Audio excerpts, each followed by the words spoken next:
Thanks for watching. Don't forget to like, comment, share and subscribe to Mufti Tariq Masood, famous scholar. اللہ تعالیٰ نے حضرت نوح علیہ السلام کا واقعہ بہت تفصیل سے بیان کیا. میں بھی بتا دیتا ہوں جلدی جلدی. وَلَقَدْ أَرْسَلْنَا نُوحًا إِلَىٰ قَوْمِهِ, ہم نے نوح کو ان کی قوم کی طرف بھیجا. انہوں نے کہا میں تمہیں اللہ کے عذاب سے ڈراتا ہوں. لوگ کہنے لگے مَا نَرَاكَ إِلَّا بَشَرًا مِثْلَنَا, آپ تو ہماری طرح کے انسان ہیں. وَمَا نَرَاكَ اتَّبَعَكَ إِلَّا الَّذِينَ هُمْ أَرَاذِلُنَا بَادِيَ الرَّأْيِ, اور آپ کو جو فالو کرنے والے لوگ ہیں قوم کے غریب ترین لوگ ہیں.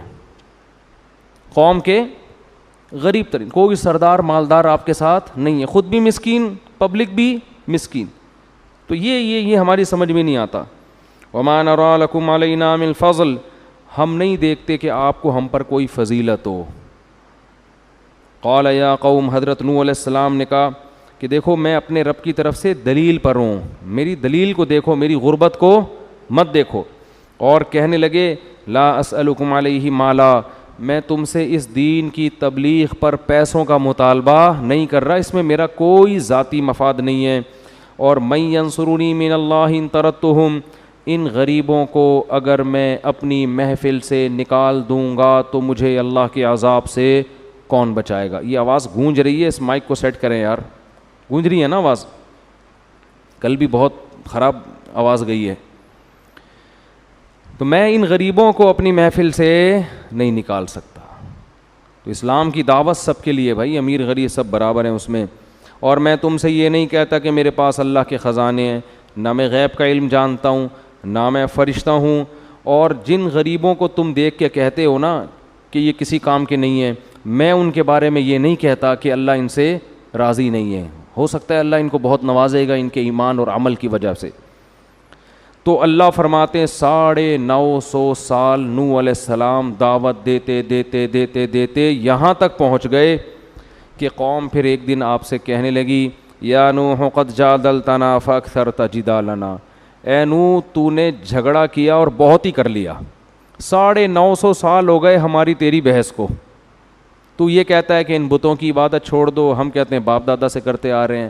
فاتنا بما تعیدنا, اب تو جو ہم سے عذاب کا وعدہ کرتا ہے نا وہ لے آ. ان کنت من الصادقین, اگر تو سچا ہے اب دکھا دے, بہت ہو گیا, ہمیں تو کہیں نظر نہیں آتا. تو اللہ کہتے ہیں کہ میں نے نوح علیہ السلام سے کہا لن یؤمن من قومک الا من قد آمن, اے نوح اب مزید تیری قوم میں سے کوئی شخص ایمان نہیں لائے گا, لہذا اب تو نے کیا کرنا ہے, واصنع الفلک باعیننا ووحینا, ہماری نگرانی میں کشتی تیار کر. دیکھو ایک بات خوب یاد رکھو, اللہ کا عذاب اس وقت آتا ہے جب لوگ اطمینان کر بیٹھتے ہیں کہ اب عذاب نہیں آئے گا. جب تک انسان کو خطرہ ہوتا ہے نا کہ عذاب نہ آ جائے تو نہیں آتا. جہاں اطمینان ہوا کہ اب نہیں آئے گا تو قرآن سے پتہ چلتا ہے کہ اسی وقت آتا ہے. جب بھی انسان گناہ کرتا ہے نا اس کے مسلمان کے دل میں خوف ہوتا ہے کہ کوئی چھت نہ پھٹ جائے کہیں. یہ خوف اس کی علامت ہے کہ امید ہے ابھی توبہ کی مہلت ملے گی. لیکن جب مطمئن ہو گئے نا یار کب سے کر رہا ہوں گناہ, نہ آج تک چھت پھٹی ہے, نہ کوئی نقصان ہوا, کچھ بھی نہیں ہوا, تو بس سمجھ لو کہ اب تباہی کے دن آ گئے ہیں, کیونکہ غیب کا معاملہ ہے نا سارا. تو قوموں کے ساتھ بھی ایسے ہوتا تھا. قومیں شروع میں ڈرتی تھیں کہ عذاب نہ آ جائے تو پیغمبروں کی مخالفت تو کرتی تھیں, لیکن اسے ایک لمٹ ہوتی تھی, ڈرتے بھی تھے. لیکن جس قوم کو بھی جب یہ ہوا نا کہ بھائی کوئی نہیں آ رہا, آپ کی باتیں ہی ہیں, آپ کے پاس عذاب نہیں ہے, تو پھر اللہ کا عذاب آتا ہے. تو قرآن کہتا ہے ہم نے نوح علیہ السلام سے کہا کہ آپ ہماری نظروں کے سامنے کشتی تیار کریں اور اب ان ظالموں کے بارے میں مجھ سے بات نہیں کرنا, ان کی سفارش نہیں کرنا, یہ سب غرق ہوں گے. وَيَصْنَعُ الْفُلْكَ, نوح علیہ السلام کشتی تیار کر رہے تھے اور ایمان والے ان کے ساتھ مل کر. وَكُلَّمَا مَرَّ عَلَيْهِ مَلَأٌ مِّن قَوْمِهِ سَخِرُوا مِنْهُ, جب بھی قوم کے سردار لوگ وہاں سے گزرتے مذاق اڑاتے کہ نہ قریب میں کوئی دریا ہے نہ کوئی سمندر ہے, اور خشکیوں میں کیا تیار ہو رہی ہے, کشتی. خوب اچھی طرح سمجھ لو, یہ جو ہمارا ایجوکیٹڈ طبقہ ہے نا یونیورسٹیوں کا, یہ سمجھتا ہے کہ دلیل صرف کسی سائنٹیفک حقیقت کو ہی کہتے ہیں, کسی سچے کی خبر ان کی نظر میں دلیل نہیں ہوتی. یہ جو پڑھا لکھا طبقہ ہے نا, یہ کس چیز سے دھوکے میں آیا ہے کہ یار نہ ہمیں قبر کا عذاب نظر آ رہا ہے, نہ ہم نے قوم عاد قوم ثمود کو تباہ ہوتے ہوئے دیکھا, یہ تو نیچرل ہے سب کچھ. وہ سمجھتے ہیں کہ جو سائنسدان کہے گا نا وہی صحیح ہو سکتا ہے, اس کے علاوہ کچھ صحیح بولو نہیں ہو سکتا. حالانکہ خبر جو ہے نا, خبر کسی سچے کی خبر, یہ خود ایک دلیل ہے. مثال کے طور پر دیکھو, میں نے شہیدوں کے خون کی خوشبو اپنی ناک سے سونگھی ہے, خدا کی قسم. سائنسدان مانے گا اس کو؟ میں اگر لمس یونیورسٹی میں جا کے بتاؤں کہ میں نے شہیدوں کی کئی مہینے پرانی لاشیں بھی محفوظ دیکھی اور ان کے خون میں خوشبو بھی دیکھی ہے, تو وہ کیا کریں گے؟ شاید کسی نے پرفیوم ڈال دیا ہو, وہ یہ کہیں گے نا. کیا خیال ہے بھائی؟ لیکن عقل مند آدمی وہ کہے گا کہ یار مولانا صاحب کا کوئی مفاد بھی نہیں ہے اس خبر میں, قرآن سامنے رکھ کر ممبر پہ بیٹھ کے جھوٹ نہیں بولیں گے. تو جو مجھے سچا سمجھتا ہے اس کی نظر میں میری یہ خبر ہی دلیل, اس کے لیے دلیل کے طور پر کافی ہے. تو ہماری کیا حیثیت, جنہوں نے پیغمبروں کے معجزوں کو اپنی آنکھوں سے دیکھا, ان کے لیے پیغمبر کا قول سائنسدانوں سے ہزارہا گنا بڑھ کر کیا ہوتی ہے؟ حجت اور دلیل. تو ہمارے لیے محمد صلی اللہ علیہ وسلم کا جو قول ہے یہ سائنس اور سائنسدانوں سے بڑھ کر اس کی ویلیو ہے. وجہ اس کی یہ کہ ان کا سچا ہونا اتنے مضبوط دلائل سے ثابت ہے, موسیٰ علیہ السلام کا سچا ہونا, عیسیٰ ابن مریم کا سچا ہونا, کہ اس سے زیادہ دلائل کسی کے سچے ہونے پر قائم ہو نہیں سکتے.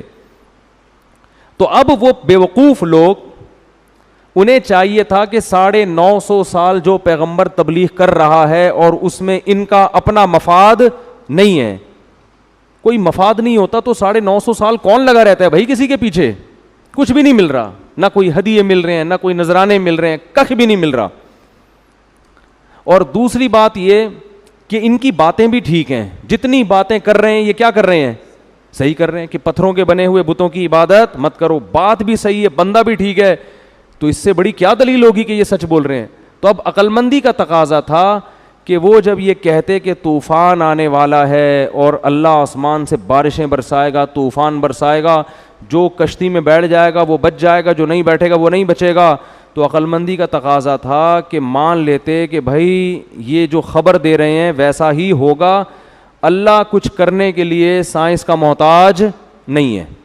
لیکن وہ احمق اور بیوقوف وہ حضرت نوح علیہ السلام کا مذاق اڑاتے تھے, کیونکہ ان کے جو محکمہ موسمیات والے تھے وہ یہ خبریں دے رہے تھے کہ بارش کا دور دور تک بھی کوئی امکان نہیں ہے, بہت مشکل ہے. وہ محکمہ موسمیات کو دیکھ رہے تھے کہ نہ یہ سیزن ہے بارش کا, اور اگر بارش ہو بھی گئی تو کشتی کی کیا ضرورت ہے بھائی.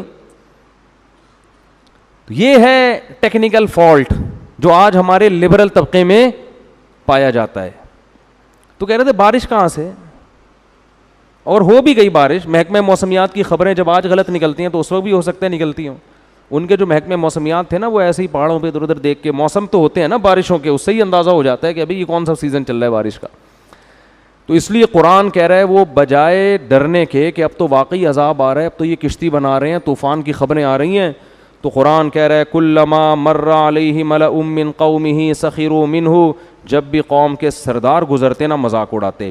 دیکھو وہاں بھی غریب لوگ مذاق نہیں اڑاتے تھے, مذاق اڑانے کے لیے پیٹ کا بھرا ہونا ضروری ہے. لبرل طبقہ مولویوں کا مذاق اڑاتا ہے, رکشے ٹیکسی والے چاہے دین پہ نہ بھی چلیں یہ علماء کا مذاق نہیں اڑاتے. مذاق اڑانے کے لیے آج کل پڑھا لکھا ہونا ضروری ہے, ان میں تکبر ہوتا ہے, ہمیں آتا ہے, ان کو کیا پتا.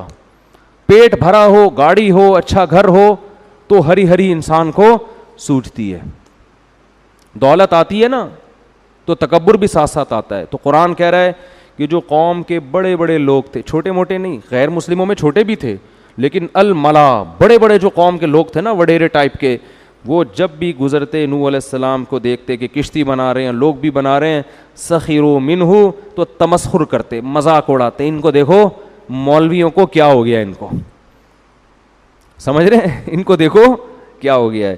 تو نوح علیہ السلام فرماتے ہیں ان تسخروا منا فإنا نسخر منکم کما تسخرون، آج تم ہمارا مذاق اڑا لو، تھوڑے دنوں میں ہم تمہارا مذاق اڑائیں گے. فسوف تعلمون، ان قریب پتہ چل جائے گا کون ہے جس پر ذلیل کرنے والا عذاب نازل ہونے والا ہے، ایسا عذاب جو اس کو رسوا کر کے رکھ دے گا.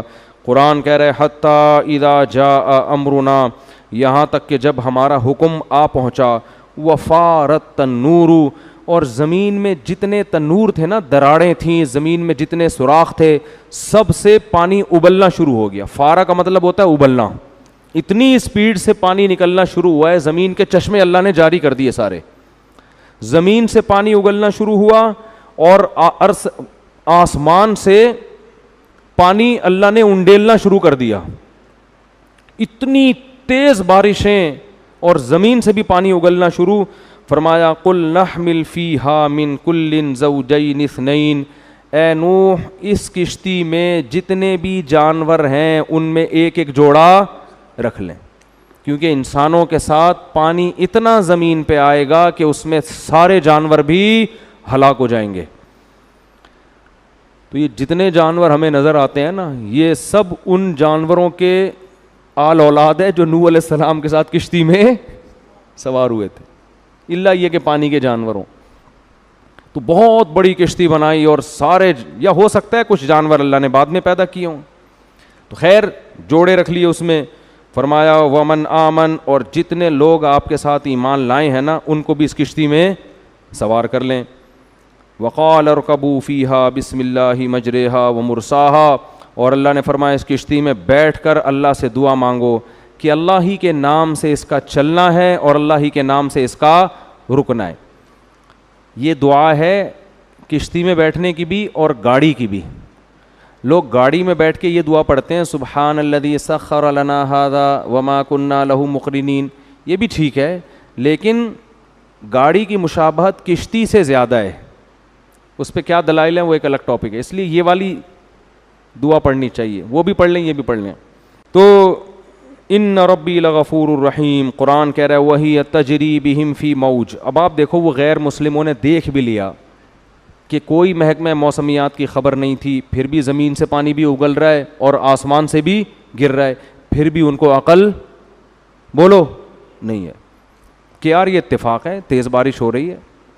حالانکہ اب تو ایمان لانا چاہیے تھا نا، لیکن وہی ہے انسان کی عقل پہ جب پردے پڑتے ہیں نا خواہشات کے، تو اسے بات سمجھ میں نہیں آتی. قرآن کہہ رہا ہے وہی تجری بہم فی موج کالجبال، پانی اتنا اکٹھا ہو گیا کہ بڑی بڑی موجیں بن گئی اور اس میں کشتی پہاڑ کی طرح ہچکولے کھا رہی ہے اور اس میں چل رہی ہے. ونادى نوح ابنہ وکان فی معزل، بہت سے لوگ اس وقت تک غرق ہو چکے تھے. نوح علیہ السلام نے اپنے بیٹے کو دیکھا جو ایک کنارے پہ کھڑا ہوا ہے. اس کو نوح علیہ السلام نے پکارا یا بنی ارکم معنا، اے میرے پیارے بچے، اے میرے پیارے بیٹے. بنیہ کا مطلب میرے پیارے بیٹے، محبت سے اس کو پکارا. ارکم معنا، آ جاؤ ہمارے ساتھ کشتی میں سوار ہو جاؤ. اپنا بیٹا ایمان نہیں لایا دیکھیں. ولا تکن مع الکافرین، اور آج کافروں کا ساتھ مت دو، ان کے ساتھ مت ہو. کیا کہتا ہے جواب میں؟ قال سآوی الی جبل یعصمنی من الماء، ابا میں ایسے پہاڑ پہ چڑھ جاؤں گا جو مجھے پانی سے بچا لے گا. قد میرا لمبا ہے، پہاڑ تک تھوڑی پانی پہنچے گا، پہاڑ کے اوپر چڑھ جاؤں گا میں.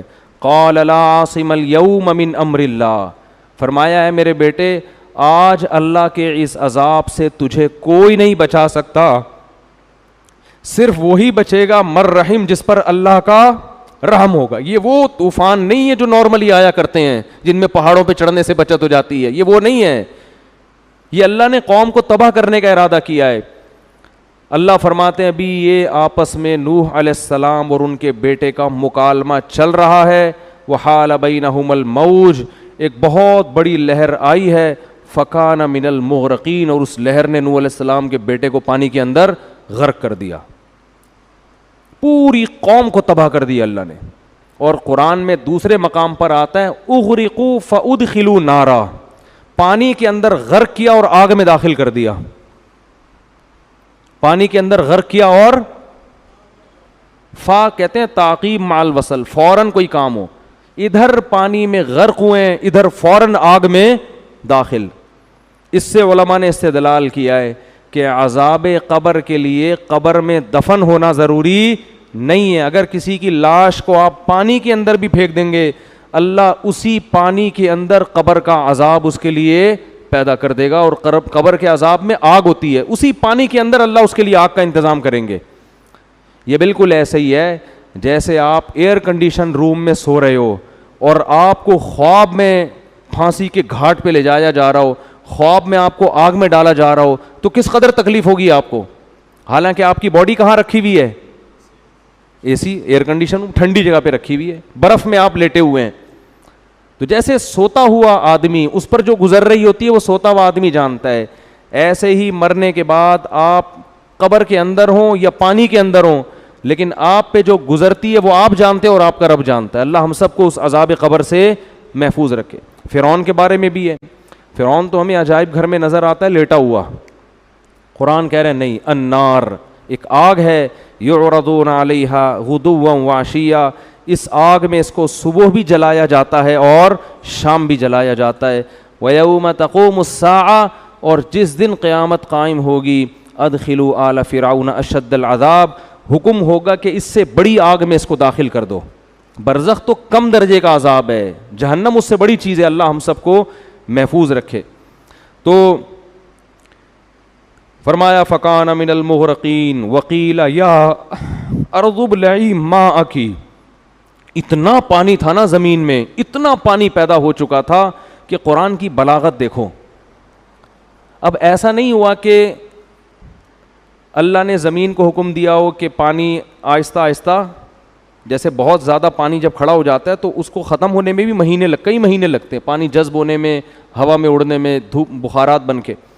لیکن اتنا پانی ہو گیا تھا کہ اب انسانوں کے لیے زمین پہ رہنا ممکن نہیں تھا. اس لیے قرآن کہتا ہے قیل یا ارضو, اللہ فرماتے ہم نے کہا اے زمین ابلعی ماءکی, پانی کو نگلنا شروع کر, جذب نہیں کرنا ہے, گھونٹ بھر بھر کے بولو پینا ہے, تو نے نگلنا ہے.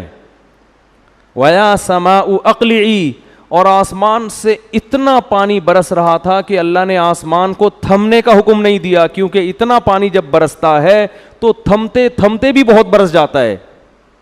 تو اللہ فرماتے ہم نے کہا اقلعی, اس پانی کو اکھاڑ کے پھینک دے. جیسے کوئی چیز جڑ سے اکھاڑ کے پھینک دی جاتی ہے نا, اس کا نام و نشان ختم ہو. یہ بلاغت ہے قرآن کی کہ اس پانی سے اپنا کنیکشن کیا کر دے, ختم, تعلق ختم کر دے, ایسے ایک دم اسٹاپ, رک جائے.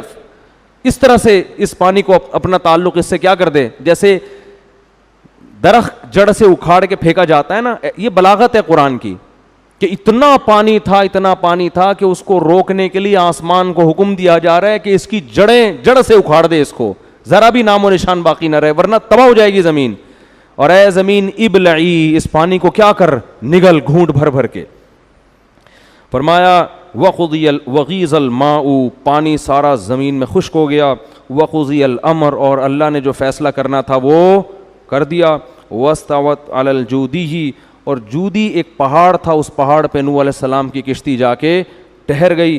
وقیل بعدا للقوم الظالمین, اور کہا گیا ان ظالموں پر اللہ کی لعنت, جن کو 950 سال سمجھایا گیا مگر ان بدبختوں کی سمجھ میں نہیں آیا. یہ سمجھتے تھے کہ یہ نوح علیہ السلام معاذ اللہ بیکار باتیں کر رہے ہیں. آج بھی ایسا ہی ہے بھائی, اسلام کی دعوت, یہ حلال ہے, یہ حرام ہے, زنا کے قریب مت جاؤ, سود مت کھاؤ, نماز قضا مت کرو, یہ آپ باتیں سمجھاؤ نا تو دنیا میں سب سے فضول باتیں انسان کو یہ لگتی ہیں. کوئی اور بات کرو تو ایک دم اس کو بتاؤ یار وہ ایک پلاٹ آیا ہوا مارکیٹ میں بکنے کے لیے, فوراً کان کھڑے ہو جائے, یار وہ بحریہ ٹاؤن کے پلاٹ ہو گئے ہیں تھوڑے سے سستے, ایک دم آدمی جوش میں آ جائے. ہوتا ہے کہ نہیں ہوتا؟ تو ہماری نظر میں سب سے ہلکی دعوت اللہ کی ہے, اللہ کی نظر میں سب سے بھاری دعوت اللہ کی ہے. تو اللہ کی نظر میں سب سے زیادہ اہمیت اس کی ہے. تو قرآن کہتا ہے وَنَادَى نُوحٌ رَبَّهُ, نوح علیہ السلام نے اپنے رب کو پکارا. فقال رب ان ابنی من اہلی, اے اللہ میرا بیٹا بھی میرے اہل و عیال میں سے ہے اور وہ میرے آنکھوں کے سامنے غرق ہو گیا. وَإِنَّ وَعْدَكَ الْحَقُّ, تو نے وعدہ کیا تھا کہ میرے اہل و عیال کی حفاظت کرے گا, تیرا وعدہ جھوٹا نہیں ہو سکتا. اللہ تعالیٰ فرماتے ہیں یا نوح انہ لیس من اہلک, تیرا بیٹا تیرے اہل و عیال میں سے نہیں ہے, انہ عمل غیر صالح, اس کا عمل ٹھیک نہیں ہے. فلا تسألنی ما لیس لک بہ علم, ایسا سوال مجھ سے مت کر جس کے جائز ہونے کی تیرے پاس دلیل نہیں ہے.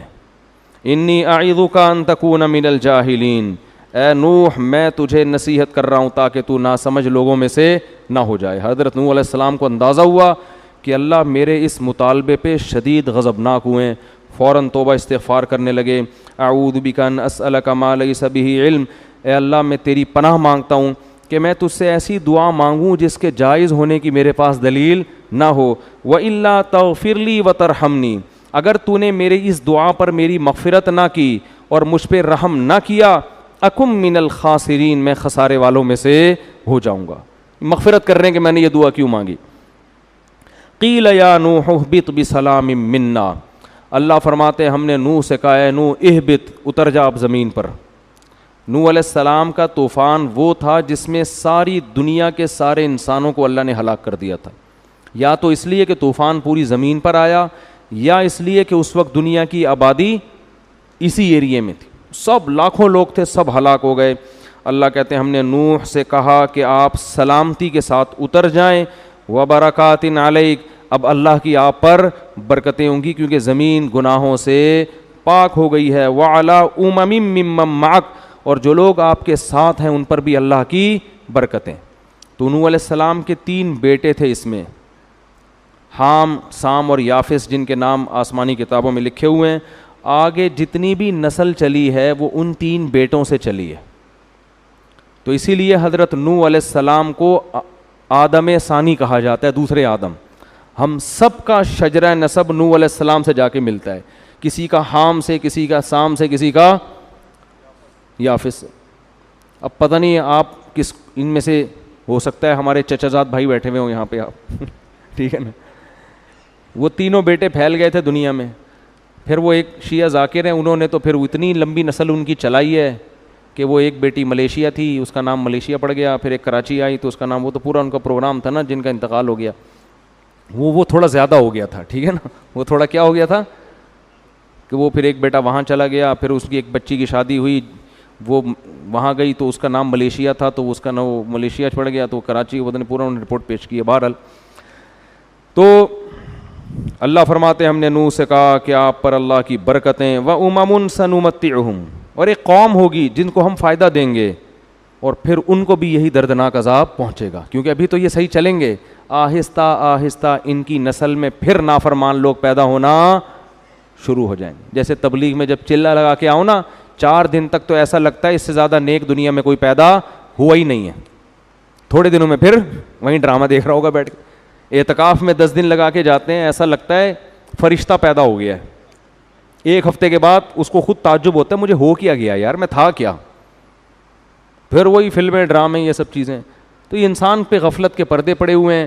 تو اللہ نے بتا دیا کہ ابھی تک تو آپ کی قوم پہ برکتیں, لیکن ان کی نسلوں میں ایسی قومیں پیدا ہوں گی کہ ان کو پھر ہماری طرف سے دردناک عذاب پہنچے گا, اور میں یاد دہانی کے لیے ان کے پاس بھی پیغمبروں کو بھیجوں گا. تو اللہ نے اس قوم کو تباہ کیا.